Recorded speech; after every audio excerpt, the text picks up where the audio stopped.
In today's video, I am going to teach you how to zoom in and out in Google Chrome, mobile and PC. Let us start by opening Google Chrome on your device. On a computer, one of the quickest ways to zoom is by using your keyboard together with your mouse scroll wheel. Hold down the Ctrl key if you are using Windows.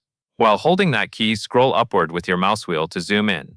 If you want to zoom out, keep holding the same key and scroll downward instead. Use this method slowly at first so you can stop at the size that feels right for you. A small change can make a big difference in readability. This is especially helpful when you are viewing websites with small fonts, large images, or detailed layouts. If you are on mobile, Chrome also supports zooming on many pages, but the exact behavior can depend on the site you are viewing.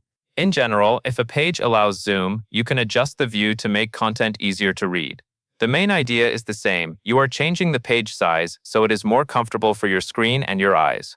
That is the basic way to zoom in and out in Google Chrome using the keyboard and mouse scroll method. It is quick, practical, and works well for everyday use on desktop. That covers everything you need to know.